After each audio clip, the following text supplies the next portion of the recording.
Everybody is dealing with something. And that's really why I want to share these stories, because the more stories we tell, the more people can relate to them and hopefully we can help, get through their own struggle. Okay, so welcome to Tattoos of My Soul podcast. Today I have Kelly Savage with me, which it's been just a minute since we've seen each other. It's been about 20 years since we have seen each other. We went to high school together. And stings a little bit. Yeah, I know. Has it been 20 years? I don't feel. Yeah, we're not. I probably should have not admitted that, but hey, we're honest here. So, but I reached out to you because we're friends on Facebook, and I've seen just your story and what you've been going through, and you have definitely had a journey, and so I felt like here at Tattoos of My Soul, it's all about the struggle that everybody goes through. Everybody's going through something. Our struggles look different, but everybody's going through some kind of struggle.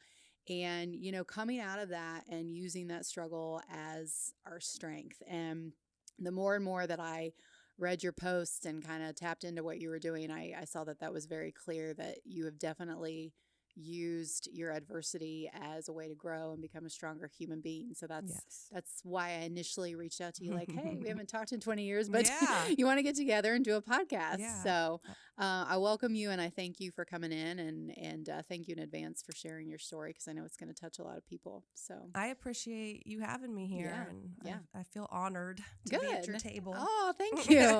Well, we're just getting started, but I feel like this table is going to have a lot of amazing stories, so for sure. I'm glad you're here.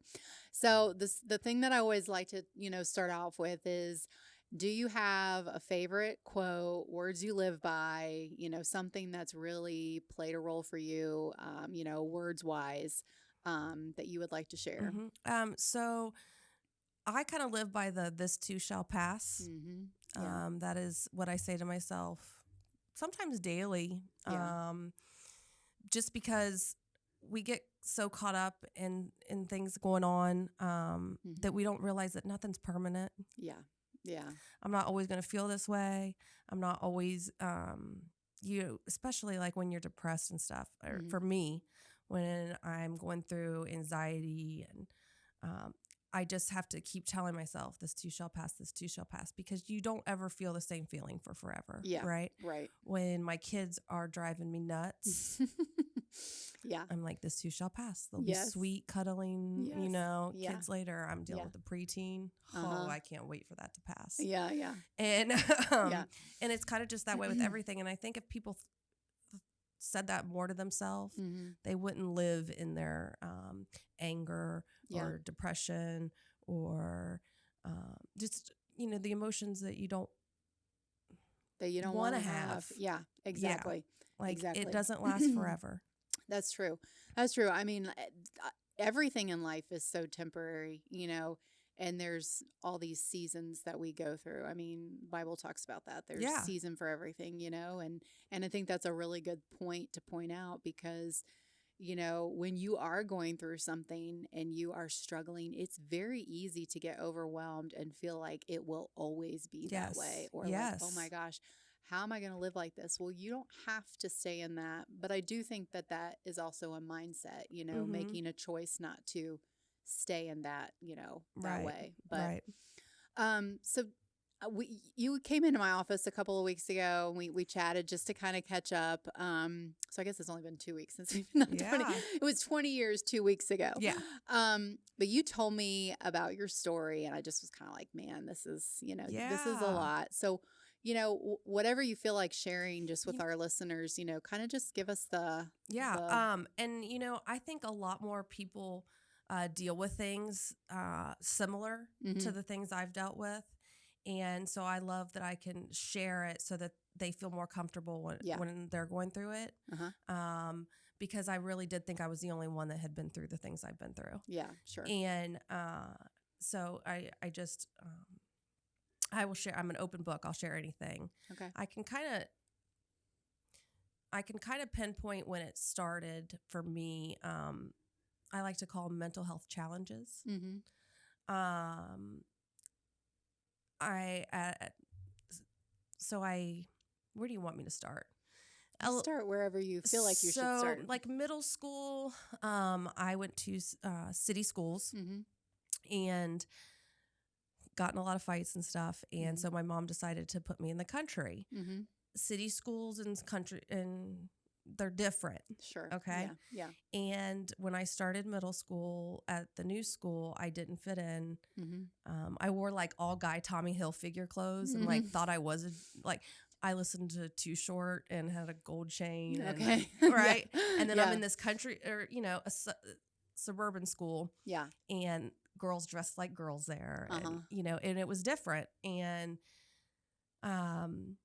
at the end of my 8th grade year, the person that introduced me to the church took his life in our backyard. Yeah. And I wasn't there when it happened, but I was at Kings Island, and I think that God purposely did that. But when I got home, all the ambulance, fire trucks, everything was there. Yeah. But I didn't know what's going on, and my mom wouldn't talk to me, so I didn't talk to her the next day. And the next day when I went home, like my pastor was there and stuff, and they explained to me what happened. And I was young and naive, and I'm like, well, maybe he just hit his head, or I don't know, right? Yeah. And so they told me that he had taken his life and stuff. And then I went to church like the next week, and it just felt different. I felt like people were staring at me. Maybe they weren't, but it felt like they were. And so I got really turned off by the church because of it. And you said this was the person who had taken their life was kind of the person who had brought introduced you to church. Us to church.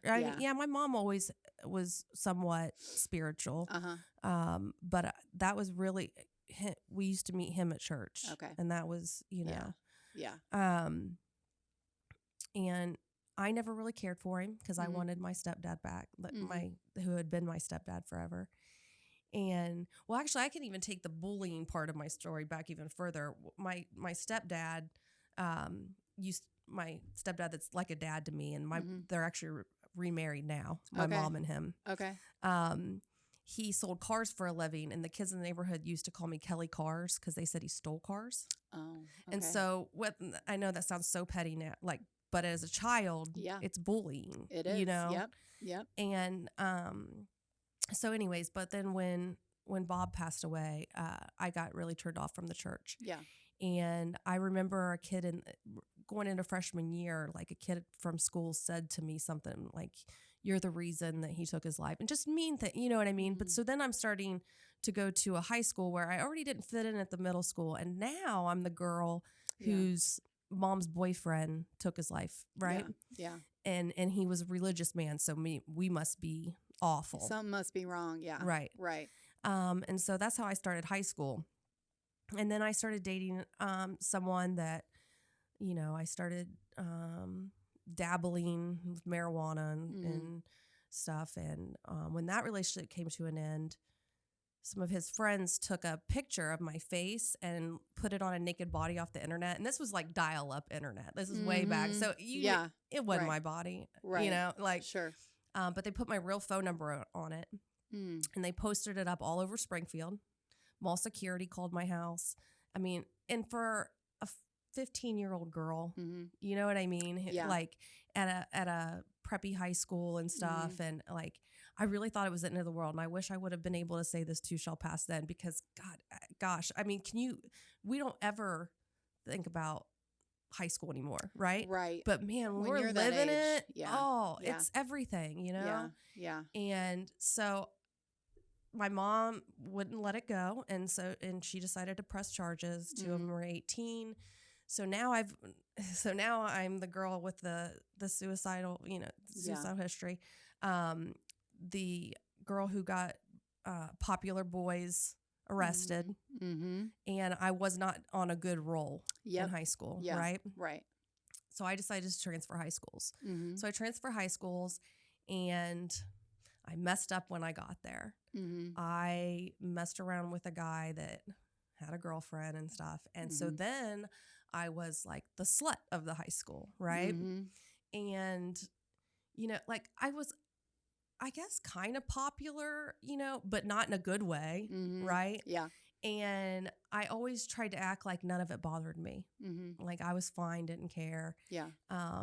I smoked a lot of weed and I just suppressed. Trying to fill a void. Yeah. Oh, absolutely. Yeah. I listened to all this and I'm like, you're just trying to fill a void, you know? Completely. Like, there's a lot of different things going on with the bullying and then and somebody close to you passing away. There's just a lot of pain there. Absolutely.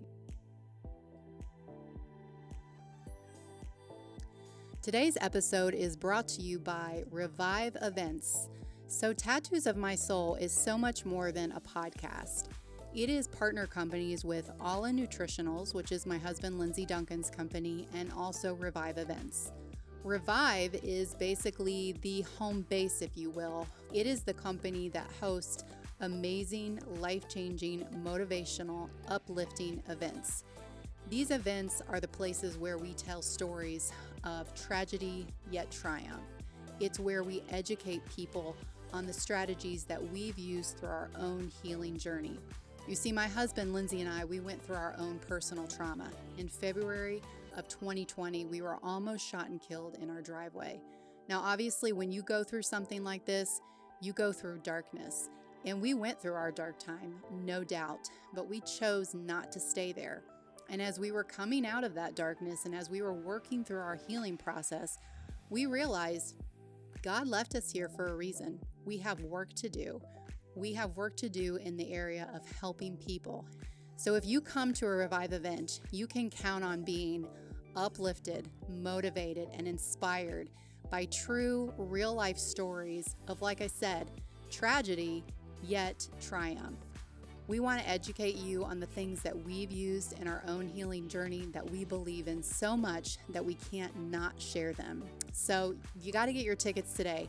We have an event in Springfield, Ohio at the historic Bushnell building, which is on August 14th. And then we also have a second event in Kansas City, Missouri on October 15th and 16th. So wherever you're closest to, get your event. You do not want to miss this. Bring anybody that you know who wants to be connected and feel elevated, because you will walk away with tangible, life-changing practices, and you will have what Revive is about, the ultimate paradigm shift.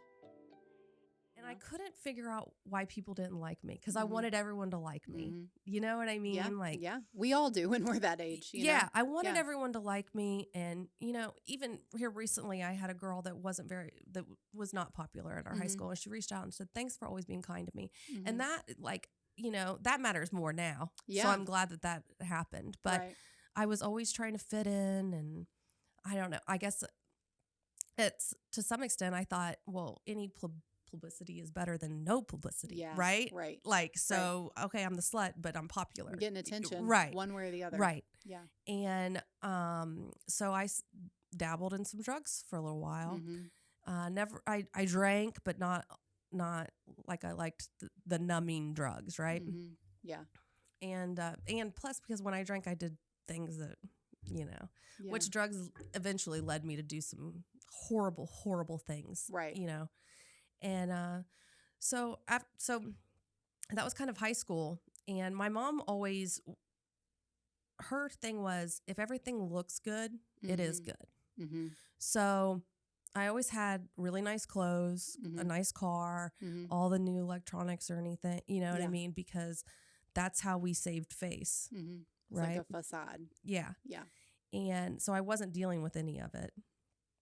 And my senior year, I became obsessed with being skinny, and I started taking yellow jackets, those caffeine pills, you know, and back then they had ephedra in them, and that was a whole addiction in itself. Now looking back, I realized that, but when I was doing it, you know, and so then go to college just wasn't for me. And I went for like a year and a half and worked a couple jobs. Then I started working in the restaurant industry. And I don't know if you've ever worked in the restaurant industry. I have. Okay. Yeah. There's a lot of drugs and drinking, right? And I opened up a Cadillac Jackson Beaver Creek. Okay. And I became a bartender there. And I mean, when you just turned 21 and you're making like $1,500 a week and you know, like, and I had my own apartment. I mean, I went crazy Yeah. for a while. Yeah. And no boundaries. no, Yeah. I had no children or anything. You know what I Mhm. mean? I wasn't in a relationship. And then I started thinking that I could, but the whole time I wasn't realizing anything was like buried in me and wrong. You know, like Mhm. something's wrong, but I wasn't. So I just tried to keep fixing myself. So Sure. I like got breast implants and stayed skinny and like had a bartend at the hottest club in Dayton. And Mhm. you know what I mean? Just Yeah. filling a void Sure. with materialistic outer things. Yeah. Like dated Dayton Dragons. Like, come on. You know what I Mhm. mean? Like, Mhm. because I thought it was the cool thing to do and to fit in. And Yeah. I started drinking a lot. Mhm. Drinking became my way of coping with things. Yeah. And which was fine while I was young and not, you know, until then I met who would be my first husband. Okay. And he was 21, I was 24. We were young. We ended up getting pregnant, Mhm. and I had my son Kingston, and I tried to make it work for about a year after that. Mhm. I drank quite a bit during that time, you know, Uh-huh. and I stepped out of the marriage. Mhm. Not physically all the way, you know, but mentally I had Mhm. checked out. Mhm. And my way of coping with it, because I was so embarrassed of not being able to make our marriage work, was I would drink all the time, and I started getting these hangovers. Mhm. And after that started happening, a girlfriend of mine gave me a Vicodin one time and said, Okay. "This will help you with your hangover." Yeah. Right? Yeah. And not only did it help me with my hangover, I didn't have to care about anything or anyone Yeah. except me and my son. Yeah. And opiates actually gave me energy Mm. instead of like tiredness and all that, Right. you know. Right. And the next thing you know, I'm fully addicted to Vicodin or It's such a Percocets, or slippery slope. and I had a Yeah. $150 a day habit. Wow. Wow. Because I was too good for heroin, you know what I mean? So I could Mhm. take these pills, and pills are $9 a piece and stuff sometimes. I mean, it's Wow. insane. Yeah. And I was drinking all the time. Yeah. So finally, a guy I was dating said, "You need to get help," and he drove me around to hospitals and Yeah. stuff. And he said, "Somebody needs to help her." Yeah. And this is a God thing. So they finally take me to the Suboxone clinic, which Suboxone was brand new at the time, Okay. and I did not choose to take Suboxone, but let me tell you why. What is So I've this not is heard that of Suboxone is for people that are on opiates. I think it makes you feel high, that. Uh-huh. but it's to come off of opiates, and Okay. then you can stay on Suboxone. It's a medically assisted treatment. I see. Okay. Some people are against it. I think whatever works for you. Mm-hmm. Everyone's different. Mm-hmm. But this was a God doing for me what I could not do for myself. Mhm. So I went there, and it turned out the day before I went there, the DEA had come and like raided the place. Oh, wow. And I still got to see a doctor. And I said, "I don't want to take," I said, "Are there opiates in my system?" And he said, "No." And I said, Mhm. "Well, then I don't want to take Suboxone. Mhm. I have to be through the worst of it." Yeah. You know? Right. And he said, "Okay, but I'm going to give you a tramadol trim, which is like another painkiller Uh-huh. to, in case you have any cravings. Yeah. You give a drug addict More drugs. Right. a pill. So Yeah. of course I'm going to go fill the prescription, right?" Sure. Sure. Nowhere in Dayton would fill it because the DEA had just been there the day before. Oh, And that is wow. God. That is working. definitely a God thing. That was Yeah. God saying, Yes. "Nope, Yep. You're you've done. been through the worst of Yeah. it." Yeah. Because Right. anybody that's listening, if you've ever been dope sick, and you can be dope sick from pills, Mm-hmm. you never want to go through that twice. Oh, I'm sure. Like, I cannot even you imagine. never want to go through Yeah. that twice. Yeah. And so that was my end of opiates. Mm-hmm. Well, then drinking became my main right? Okay. Because I just So you kind of go from one addiction to the next. Mhm. Yeah. yeah. And then the depression started kicking in. Yeah. And, I cheated on that boy. We were together 3 years, and I did horrible things. And Yeah. I made an amends to him. And I thank God that he took that amends, because, I was not a good person. Mm-hmm. And so I failed at that relationship. I don't know. I got a little sidetracked right there, but Mm-hmm. I started losing everything. Yeah. I lost my job because they Mhm. knew, Right. what was going on. I wasn't able to pay my rent on my house. And it's funny. I didn't even think I wanted a house, but my mom insisted because if everything looks good, it is yeah, good. Exactly. So I had this house that I really couldn't afford on my own. Mm-hmm. And I lost my house, put Kingston and I into an apartment. I just started not being a good parent. And eventually Kingston's dad got custody of him. Wow. When he was 6. And I went to treatment that first time. Yeah. When he got custody, I mean, like, was that like a wake up call for you, or were you just kind of like, well, he at first got like temporary custody. Mm-hmm. And, like people always say, how can you not look at your children and they're more important than drugs, right? Yeah. Drugs take over everything when it happens, right? Yeah, I loved my son. I loved my son unconditionally, but I was so completely skewed, right? Right. Yeah. And so I knew he was safe with his dad. Mm-hmm. But so I went to treatment, and I thought when I got out of treatment, I'd get Kingston back, I would be well. Well, that didn't happen. Mm-hmm. And so my next thought, and this is crazy, was I'll get pregnant, and that way that'll keep me sober. Mm-hmm. My mom will want to talk to me. Wow. Because I'm pregnant, right? Wow. Yeah. So now I'm pregnant by a guy I really didn't know, who turned out to he decided to start beating me while I was pregnant. And when I was 7 months pregnant, he was arrested, felony domestic violence charges, and I wouldn't press charges against him. And people say you're crazy for that, right? And when you're pregnant and your mom's not talking to you, and you don't, I mean, I just didn't think I had an option. Yeah. And so I went back. Yeah, I kept going back. And after we had her, her name was Copper. She was a healthy baby until she was a month old, and she passed away of SIDS. Well, I think that's the straw that broke the camel's back. Yeah. Well, actually, not even so. And then 3 weeks after she passed, my English bulldog of 10 years, his name was Reggie, as I know some girlfriends are listening and they remember Reggie. He died. And that was.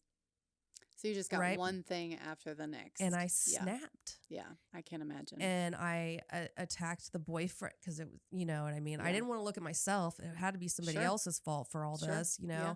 My life was in total chaos. Yeah. Total chaos. And I had lost absolutely everything. Yeah. And I got arrested for attacking him. Wow.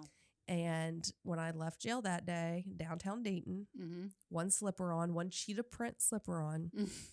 I'll never forget. It keeps me very humble to remember that. Yeah, yeah. I had to ask someone to use their phone. I called my dad in Florida, and he said, "Have you had enough?" And I said, "Yes, I have." And I went to treatment December 2nd of 2016. Yeah. It'll be 5 years this December. Wow. Yeah. Yeah, that's awesome. And I started working on myself. Yeah. And I started learning to love myself, which is something I had never done. Yeah. I never loved myself. Yeah. You know what I mean? I was so busy worried about other people loving me. Sure. Right? Yeah. That I didn't know who I was. When I got sober, I didn't even know what I enjoyed to do because I had always just kind of done what I thought everybody else wanted me to do. Yeah. What you should do. Yeah. Yeah. Yep. And I've been continuing to work on myself ever since. And it's hard a lot. Yeah. It's hard. Anytime you go to work on yourself and you have to look in the mirror, it is really, really hard. Yeah. Yeah. It is so much easier, especially because our brains want to do what our brains are used to doing, because that's the easy way, you know. And anytime you go the opposite direction, you know, it is hard because our brains are like, well, wait, I want the path of least resistance, you know. And it's like, no, I'm going to start doing things completely different. And then you add on top of it everything you were dealing with like the addiction. Right. It's like, you know, that is really in the pit, you know. Yeah. And you know, you can trade addictions. So when I got clean, I struggled with shopping. Shopping was an addiction. Yeah. Red Bull became an addiction. I can make anything into an addiction, right? Because then I'm not focusing on me. I'm not dealing with the problem. Sure. You know? Exactly. And Where was, I'm just curious, like when you were, going through all of that and you're like at your, heaviest point of addiction, was there a relationship with God? Was there a spiritual connection? Where was that? So when Copper passed away, I wasn't angry with God. You were not. I was not. Most people say they are angry. I thought it was my punishment. Yeah. I thought I was being like, because I had an abortion during my addiction, and this was God's way of punishing me. Yeah. And so I just accepted it as that. Yeah. Now, when I got clean and I decided to look for a higher power, I realized that was God, that I do believe in him. Because, there were times in my 20s stuff that I'd pray. I never heard anything back. You know what I mean? And so it was hard for me for a while. But the fact that God has always consistently, like I've always consistently believed in God, shows me that I'm right. This is correct. This is what I'm supposed to believe in, you know? Yeah. And so I started getting into a real spiritual relationship, and I decided that I didn't need to hear anything back. That's, I was actually I was thinking that sometimes we don't, No. Yeah. Yeah. And I find a lot of comfort in how things, God's already got the plan. You know what I mean? Sure does. Yeah. And it's so freeing to let go of the control that I've tried to have for so long, Yeah, exactly. And there, but about a year into being sober, this was my God moment. Yeah. I was going to say, can you tell, because you told me about this in my office and I really thought that was something. Yeah, so for sure. It's my Bruce Almighty moment. Okay. So about a year into recovery. So once I left treatment, I went to a domestic violence women's shelter. So I lived in a homeless shelter for about almost 2 years. Wow. Learned to ride the RTA in Dayton, downtown Dayton hub. It was very interesting and humbling. And the bus that I rode to work, that bus 11, goes by my neighborhood every day. And my fiance, Nick, likes to call them God's winks. That's a God wink, because I'm reminded every day. They used to be that on that if bus. I don't stay right, that's exactly where I'm heading back to bus 11. Bus 11. Yeah. Yep. And the bus that takes me to Walmart. Wow. Yeah. But it's a good reminder. It's one of God's winks. Yes. I love that. Yeah. But so after about a year, I still was living in that homeless shelter, and I hadn't gotten to see my son yet. And I went overall, I went 2 years without seeing my son. Wow. Now, it's, and when I was going through, people were like, how could you not see him and stuff? I had to get me right, because if you're not healthy for you, you can't be healthy for anyone else. So until I was completely healed from some stuff, I was not benefiting him in any way. And I knew he was safe, and I knew, you know what I mean? But I wasn't getting to see him. I didn't have a car yet. I was just living like, you know what I mean? Kind of existing. Yeah. And so I took a walk down to the river at Riverscape, and I was sitting on this park bench. And I don't know if you've heard the song, Reckless Love of God. Okay. Yes. First of all, there's a girl that sings it. And just like everything else, girls do it better, right? Even that this song. girl kills it, okay? Yeah. No, I love that song. It's a great song. Yeah. It really is a good song. And she kills it. And so I'm listening to that, and I'm just praying, God, if you're with me, like, I need something. Yeah. Something, Just show me something. Yeah.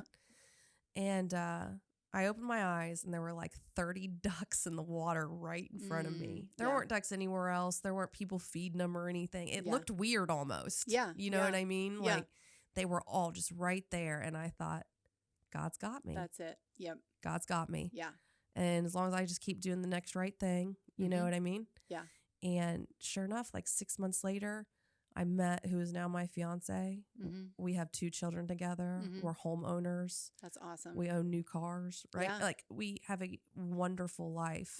I get to give back to my community, the recovery community. Yeah. And I'm very blessed and grateful for all the stuff that I had gone through. But now I know why I went through all of it. Yeah. Because I want people to be comfortable Mm-hmm. to come to me and tell me about Right. their crap. Right. You know what I mean? Yeah. And that's like I was going to say, I was going to ask you, what's like what number one things that you learned through? Because I mean, you have walked it, girl. I mean, I am serious. I'm sitting here thinking like, that's surely got to be the rest of her story. And then you like something else, like it just, there's not a whole lot that you haven't been through, Yeah. So when you look at that, like, what's that one thing that stands out to you that you have learned that you could tell somebody? Because no doubt somebody is going to be listening to this that's either going through it themselves, or they have a family member, or they have a friend that's dealing with addiction. I mean, addiction it's like, man, it's everywhere. If you're Our not country, an addict, you know one. Exactly. And with everything that our country's gone through in the last year and a half or so with the pandemic, and it's made things worse. So everybody knows somebody that's going through something. What would be your piece of advice to them? I would say if you're still in addiction, that you can get out of it. It's actually a lot easier than most people think, especially nowadays. If you need medical assisted treatment, that's what you do. You know what I mean? That's just that's fine. Yeah. You do what you need to do. You do what you need to do. Yeah. Yeah. Yeah. And I promise you will enjoy your life and love yourself going through it. Yeah.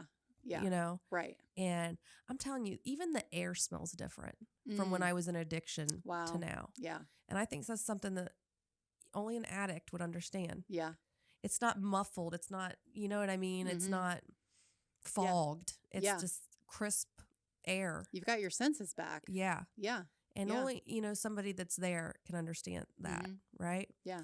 And, or thinking that like either your problems aren't big enough to be a problem. Like, oh, I haven't been through what other people have.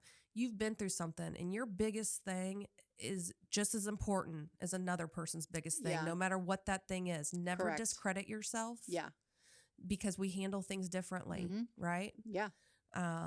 For new moms, I'm going through that again for the third time. There's struggles in that. Sure. And you don't want to share. But I'm telling you, every time you tell somebody what you're going through, it loses its power. I agree 100% with that. Yeah. So I continue to tell it as much as I can because it has no power over me. Yeah.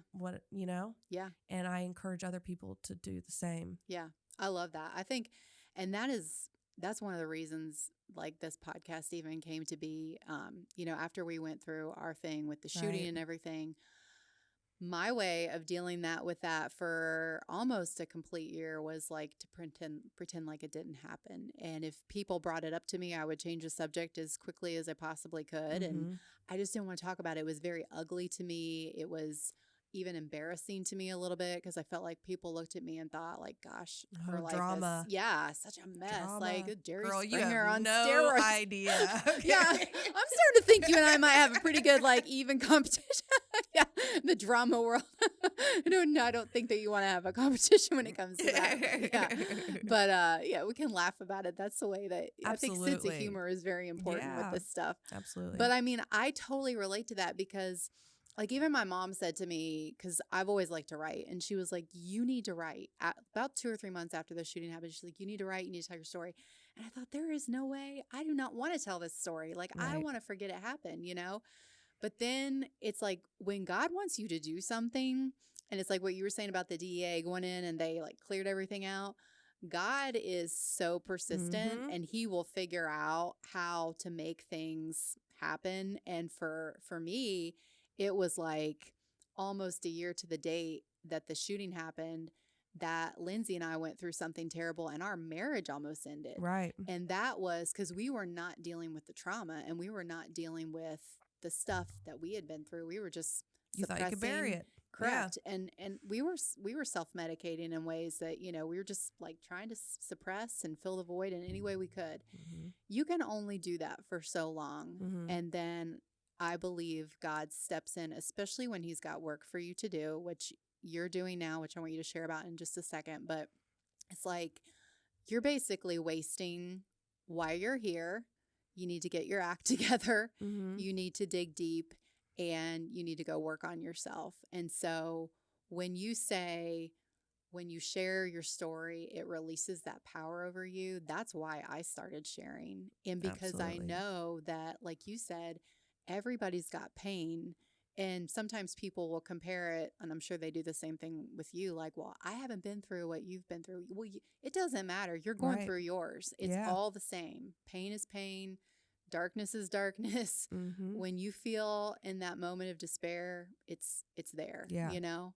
And so I think when, and there's so many people out there with so many stories, when people can just tell their story, Mm-hmm. it can save somebody's life. Oh, yeah. Like your story today could easily save somebody's life. It could make somebody say, I'm done with this addiction thing. Like, I'm going to go get help, Mm-hmm. And so I think that's what it's all about. Yeah. And, when you start working on yourself, Mm-hmm. and I don't know if this has happened to you yet, but it will, Uh-huh.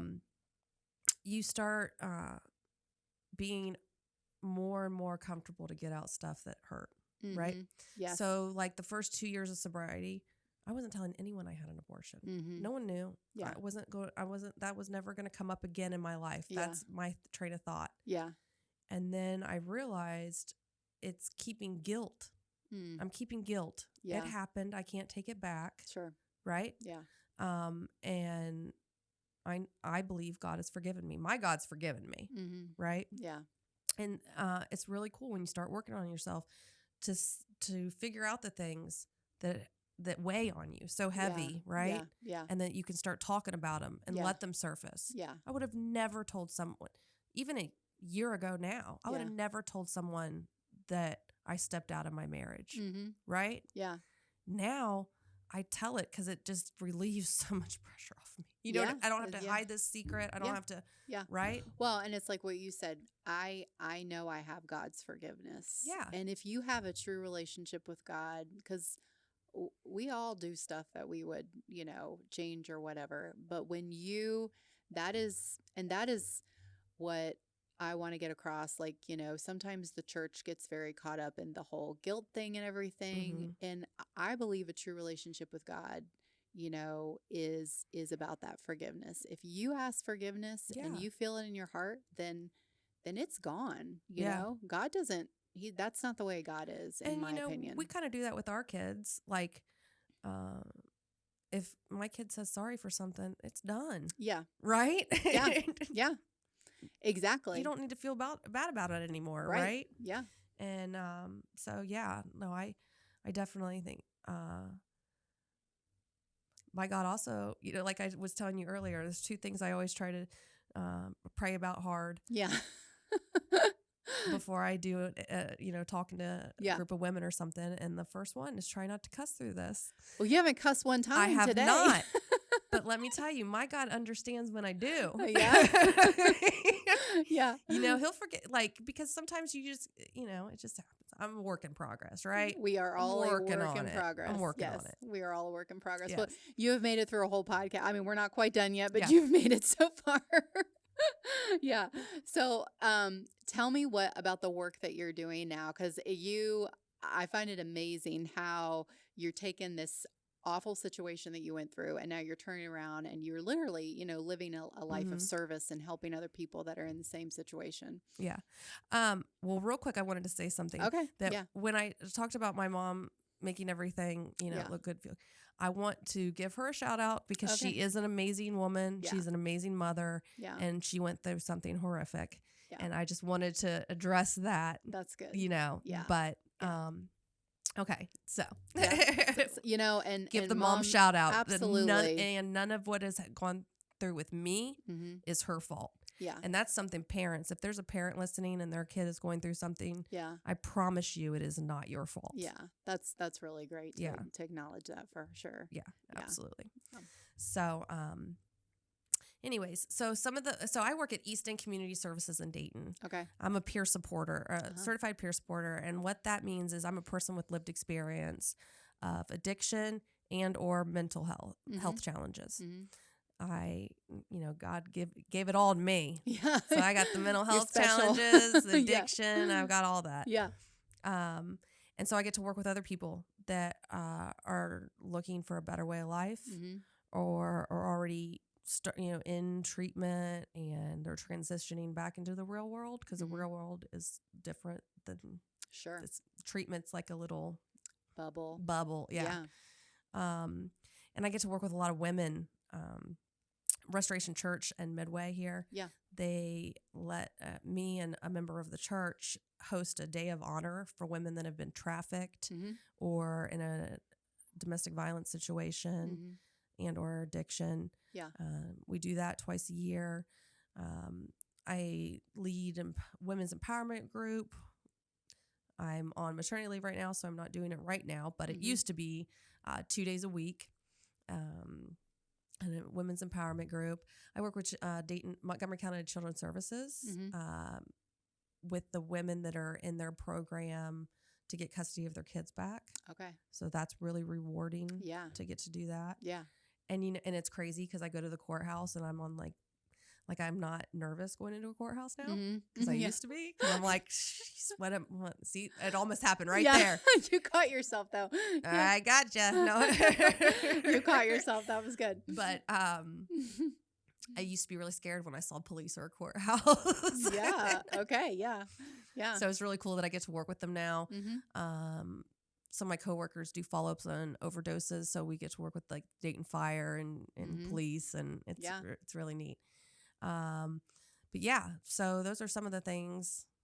I don't know, there's more, but I know you sent me your list of I was like, wow, this is awesome. And what I love too is like when you're working with these people and you say, I know how you feel, like you literally know how they feel, and I think that's so important when people are going through something to have that person, and that's something that I think like, if you're listening to this podcast, oops, I just hit the microphone, but if you're listening to this podcast and you're going through something, I challenge people to think like, what I'm going through, who could that help?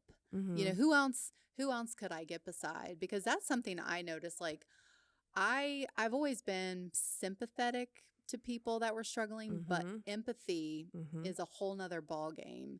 And a hurting person is the only person that can hurt another hurting person. Absolutely. And so I think when we use our pain like that to get beside people, it literally takes it to a whole nother level, And so I think that is a great thing that you're doing. And if I don't have a similar story, I know someone that does. Exactly. And I can direct you in the right direction. Yes. Yeah. Yeah. And there is nothing anyone has been through out there that would make me, you know what I mean? Probably not. Yeah. No, we all go through things. Yeah. Something else I wanted to speak to, and I almost forgot, but I just remembered when you were talking about earlier when we first started in the podcast about what you went through in school and the bullying. Yeah. It just made me think what important roles we have as parents to teach our kids to treat everybody with kindness and love, because, the words that are said, especially when you are young, I mean, they literally can stay with you an entire lifetime. And you never know what those words are going to do to somebody. Yeah. And, just listening to you and that experience that you went through. And yeah, I mean, Kelly Cars was 30 years ago. Yeah, and you still remember it. Yeah.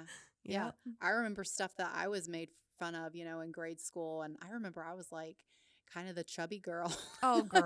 No, I seriously was. Yeah. This girl, she I swear, maybe best looking her senior year, you chunk. No, this is like in 6th or 7th grade, okay? So seriously, like, no, but yeah, I can remember getting picked on for stuff like that. Yeah. And it stays with you, you know? So I just think we have such a responsibility as parents. We're raising up that next generation to be teaching our kids to treat everybody, no matter how different they are, with kindness and I love. always tell my kids, embrace differences. Yeah. Embrace them. Yeah. They're good things.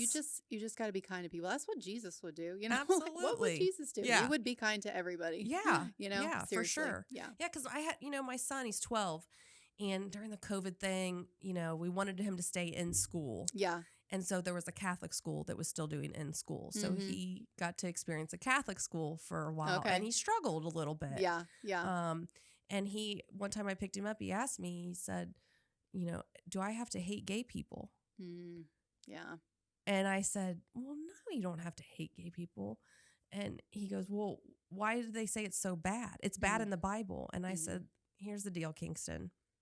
You don't have to agree with what someone's doing, but you love them just the same. Yeah. Yeah.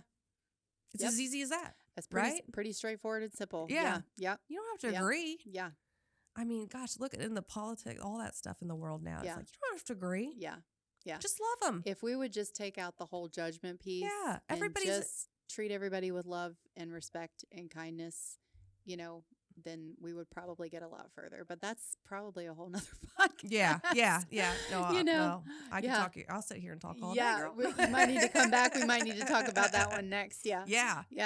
Yeah. So is there any way, before we wrap up, if there's somebody out there that hears what you've gone through and they want to message you or talk to you, like to get some advice or some support, can they get in touch with you? Yeah. Okay. So it's Kelly Savage on Facebook. Okay.